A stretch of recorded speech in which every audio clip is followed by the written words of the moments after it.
실내 공기 오염물질 중에 성면의 위험성은 점점 커지고 있는데요. 다음에서 설명하는 성면의 분류에 해당하는 것은 어떻게 됩니까? 물어보고 있습니다. 전 세계에서 생산되는 성면의 95% 정도에 해당하는 것으로 백성면이라고 합니다. 섬유 다발의 형태로 가늘고 잘 휘어지며 이상적인 화학식은 자 이렇게 되어 있대요. 그래서 성면은 색깔로 구분했을 경우에 세 가지라고 보시는 것이죠. 백성면,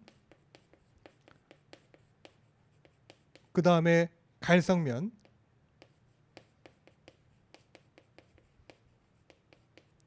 청성면이다 이렇게 보는 겁니다. 그래서 명칭을 지금 보여지고 있는 것처럼 영어로 알고 있는 것도 중요한데요. 얘가 크리스돌라이트, 크리소타일, 그래서 1번에 해당하는 거 크리소타일, 갈성면은 아모사이트라고 해서 2번입니다. 청성면이 크리소돌라이트, 크로시돌라이트라고 해서 3번이 되죠. 그 다음에 제가 이런 식으로 기호로 표기한 것은 이쪽이 독성이 좀 더 강하다는 거죠. 여기가 독성이 가장 강하고 여기가 이제 독성이 가장 약합니다. 해서 제가 암기하실 때는 어떻게 하기로 했었냐면 좌청룡 우백호, 좌청룡 우백호면 이거 반대로 됐네. 여기에 이제 이렇게 할게요. 자 이건 이제 쓰는 대로 쓰고요. 청성면, 갈성면, 기호도 바꿔서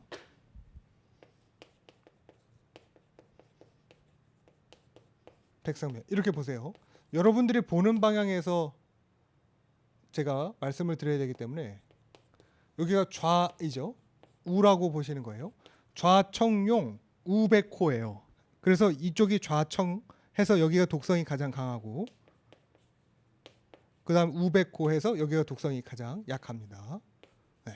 해서 이게 이제 실기에서도 한번 나온 적이 있는데 좌청룡 우백호 하게 되면 기억 잘 하실 수 있어요. 정답은 그래서 백성면인 거죠. 네. 크리소타일입니다. 일산화탄소 436ppm에 노출되어 있는 노동자의 혈중 카르복시 헤모글로빈 농도가 10%가 되는데 걸리는 시간은 어떻게 되어 있습니까? 물어보고 있습니다. 뒤에 어차피 납에 관련한 얘기가 나오기 때문에 관련된 내용을 설명드려 보자면 헤모글로빈이라는 게 있었죠. 헤모글로빈은 이렇게 씁니다. 그럼 얘는 보통 어떻게 해줘야 되냐면 HB라고 이 약자로 쓰는데 O2랑 결합을 해서 혈액 내에 이제 산소를 잘 공급을 해주는 형태예요. 그런데 만약에 얘 말고요 일산화탄소 같은 것들이 이 혈액 내에 존재한다, 혹은 이제 우리 몸속에 존재한다 했을 경우에 HB하고 CO하고의 결합력이 이거보다 수백 배 강해요. 산소보다 한 수백 배 강합니다. 그래서 이런 형태를 뭐라고 부르냐면 위에 있는 HbO2를 옥시 헤모글로빈이라고 부르고요. 밑에 있는 것을 카르복시 헤모글로빈이라고 부르는 거죠. 그런데 이거보다도 더 강한 것들이 HbNO2라든지 이거보다 또 강한 것이 HbNO. 그러니까 NO 같은 것이 만약에 존재한다라고 하면 지금 이 차이도 꽤 걸리거든요. 이 차이도 뭐 한 3배에서 6배, 이거에 한 뭐 또 수십 배 이 정도 됩니다.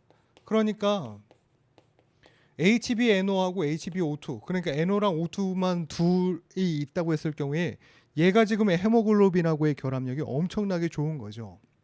그러면 어떤 현상이 일어나요? 우리한테 원활하게 산소를 공급해줘야지 되는 그런 애들이 그 역할을 제대로 수행하지 못하기 때문에 산소의 결핍으로 인한 빈혈, 뭐 구토 이런 것들이 일어나죠. 혹은 일산화탄소 같은 것들하고 결합이 돼 있을 경우에 주로 일어나는 어떤 창백한 증상, 그러니까 뭐 일산화탄소 중독이라든지 이런 것들이 일련의 것으로 일어날 겁니다. 그러면 이제 이렇게 된다는 어떤 일련의 메커니즘은 알았는데 여기 보면 HEM이라고 되어 있는 거 얘만 딱 따져봤을 때 HEM이라고 하는 햄기라는 게 있어요. 얘네들의 형성이 잘 되어야지만 헤모글로빈 같은 것들이 만들어질 텐데 이 형성을 방해하는 인자가 있는데 누가 그런 형성을 방해하냐면 납입니다. 납이 얘네들을 잘 만들어내지 못하게 하면서 헤모글로빈의 형성을 방해한다. 이것으로 알려져 있는 거죠. 뒤에 있는 문제랑 연관성이 있기 때문에 미리 말씀을 드렸습니다. 자, 그 다음에 결국은 지금 있는 문제에서는요. 지금 저기 계산식을 주어진 상태에서 이걸 통해 문제를 풀어내라 이런 얘기가 되는 거죠. 해서 보시면 혈중 COHB 농도 퍼센테이지라는 것은 이렇게 되어 있고요. 여기서 베타라는 것과 그 다음에 여기 시그마 이런 것들에 대한 단위 인자가 어떤 수치인지는 주어진 상태예요. 그런 다음에 그러면 저 산식을 가지고 문제를 풀어보라 이런 얘기니까 COHB 농도가 10%라고 이미 문제에서 제시가 돼 있죠. 10%가 나온 것은요. 베타 그 다음에 1 마이너스 익스포넨셜 마이너스 시그마 t에 이거에 곱하기 일산화탄소의 농도로 보여집니다. 그러면 자 여기 있는 것들 중에 주어진 인자만 따져보세요. 베타 0.15죠. 그 다음에 시그마 0.402입니다. 일산화탄소 농도 436 ppm입니다. 그러면 뭐만 찾아내란 얘기예요? 여기 있는 시간만 찾아내달라 이런 얘기가 되는 거죠. 그러면 자 다시 써봅니다. 10%라고 하는 것이 베타라고 되어 있는 것이 0.15였으니까요. 그대로 쓰고요. 지금 이게 단위는 어떻게 합니까?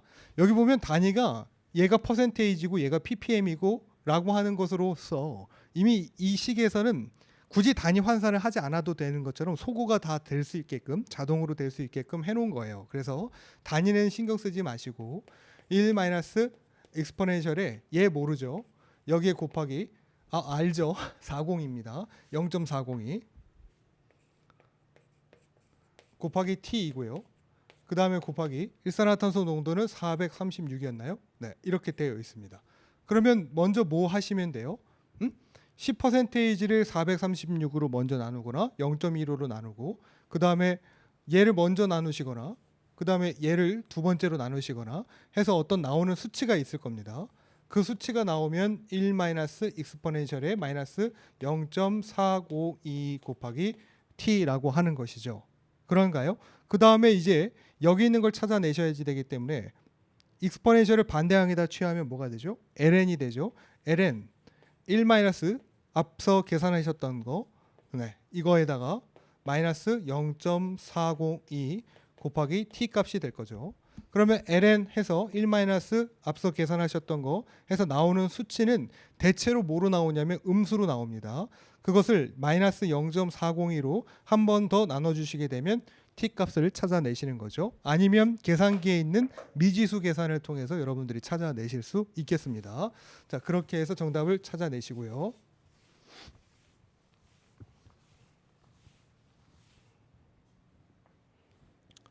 그러면 정답은 얼마? 0.41 정도가 나오면 된다네요.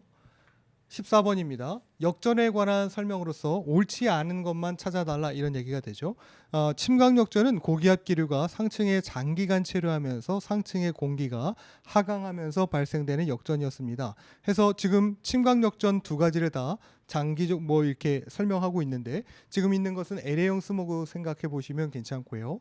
그 다음에 정답만 보면 4번입니다. 복사역전은 주로 구름이 많은 날, 일출 후, 그 다음에 겨울보다 여름에 잘 발생한다 이렇게 되어 있습니다. 그러면 이게 앞에 했던 그 내용과 같아요. 그 우리 지붕형 뭐 했던 거 기억나시죠? 그래서 여기가 이제 상층부에 있는 공기층, 그 다음에 여기 하층에 있는 공기층이라고 했을 경우에 앞서 뭐라고 했었냐면 낮과 밤, 상층, 하층이라고 했을 때 하층이 온도가 높고 밤에는 낮고 상층부는 낮에는 온도가 하층부보다 낮지만 밤에는 온도가 높은 상태에서 여기 보면 하층부의 온도가 낮고 오히려 상층부의 온도가 높은 형태가 되니까 이 밤에 일어나는 것이 기온 역전이다 해서 지표 가까이에서 일어나는 것이기 때문에 지표 접지역전이라고 부르는 것이고 그 중에 태양 복사 에너지로 인한 역전 현상이기 때문에 복사 방사 역전이다 이렇게 부르는 것이죠. 네. 그래서 이런 일련의 기온 역전이 잘 일어나려면 일단 낮과 밤의 기온차가 극명하게 나타나야 합니다. 그러니까 태양 일사량 같은 것들이 많아야 된다는 거죠. 일사량이 많으려면 구름이 어때야 돼요? 없어야 될 거 아니겠습니까? 구름이 많으면 태양열 에너지를 뭐 흡수한다든지 분산시키거나 산란시키지 않습니까? 그런 것들이 없어야지 될 것이고 그 다음에 기온차가 여름에 겨울보다 여름이라고 돼 있잖아요. 여름일 경우에는 생물이 많기 때문에 식물 같은 것들도 많고 그러면 이제 수분 같은 것들이 그럼 존재할 수 있겠죠. 그러면 이제 열을 좀 보존해 준단 말이죠. 낮과 밤의 기온차가 극명한 사막 같은 어떤 지형 조건이 되어야지만 기온 역전이 잘 일어난다고 볼 수 있겠습니다. 따라서 지금 있는 거 도심 지역보다 시골 지역의 역전 현상이 잘 일어나는 걸 떠올려 보면 4번의 설명, 구름이 적은 날, 그 다음에 여름보다 겨울에 복사역전이 잘 일어난다고 설명을 해야겠죠. 정답은 그래서 4번이 됩니다. 나비 인체에 미치는 설명으로 미치는 영향에 관한, 여기에 하나만 좀 더 넣어주세요. 미치는 영향에 관한, 이렇게 쓰는 것이 뭔가 문맥상 적합해 보입니다. 일반적으로 중독 증상은 헌터러셀 증후군으로 일컬어지고 있대요. 헌터러셀 증후군 같은 경우에는 그 1930년도에 영국에 있는 노르위치에서 어떤 제조 형태에 따라서 수은 어떤 중독 증상 같은 것들이 나타나는데 그때 일어난 겁니다. 따라서 지금 있는 납의 중독 증상 같은 경우에 헌터러셀이라고 일컬어지는 것이 아니라 수운이 그런 것으로 일컬어지고 있다. 이렇게 설명을 해야 되겠습니다.